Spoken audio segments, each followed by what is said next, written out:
¿Qué tal amigos? Muy buenos días, tardes, dependiendo de la hora que nos estés viendo.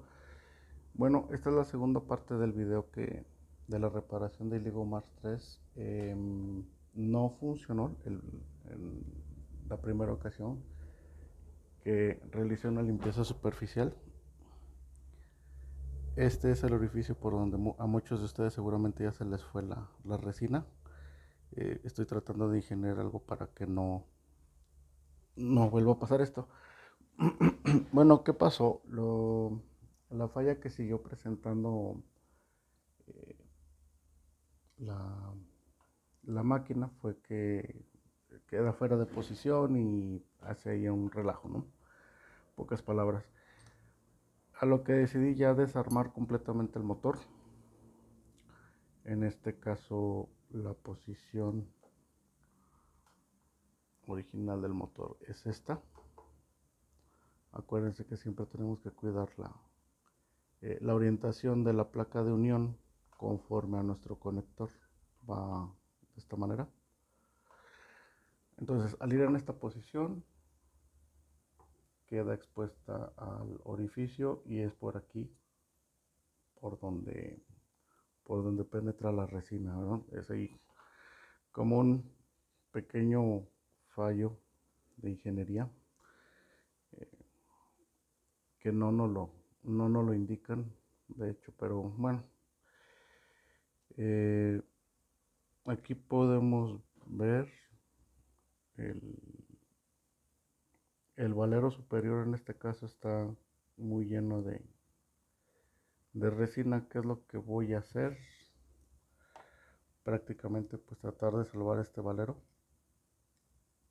con la aplicación de un solvente, un limpiador, para que este pueda girar de la manera adecuada. Mm,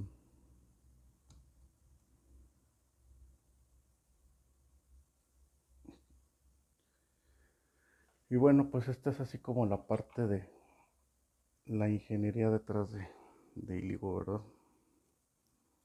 El sinfín va en esta posición, entonces hay que tener mucho cuidado de no dañar estos mecanismos. El valero inferior se ve bien, se ve bastante bien. Evidentemente tendría que pasar toda la resina por a través de todo el rotor para que se contaminara, ¿verdad?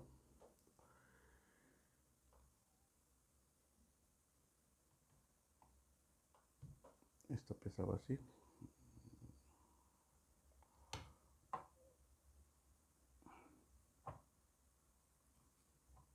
Entonces básicamente viéndolo ya con esta orientación iría así.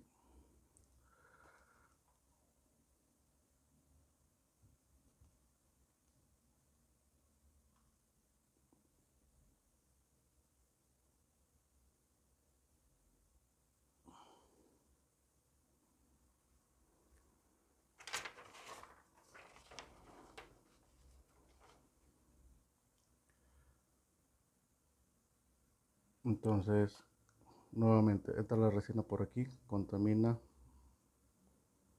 toda esta parte y se puede observar.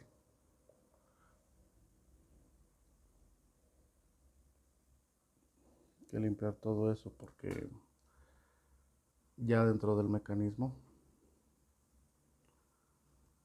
pues nos crea ahí un problema, ¿no? Voy a proceder a limpiarlo bien. Es como se ve el interior. Y pues bueno,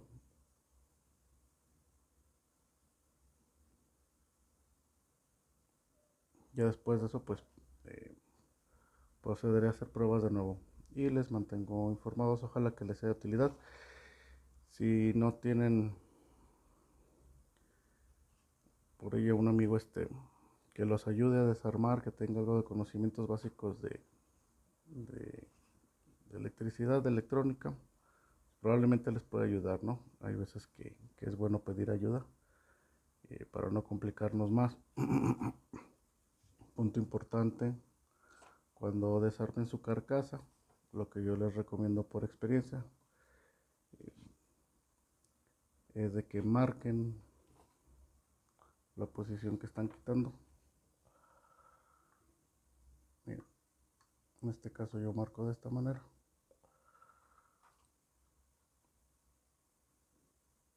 Con esta flecha en la tapa y en la contra. Entonces ahí yo ya sé qué orientación lleva. Ay, creí, se me cayó un tornillo. Ya sé qué orientación lleva. Es un viejo hábito de mecánica, pero es bastante recomendable. Entonces, los mantengo al tanto. Saludos.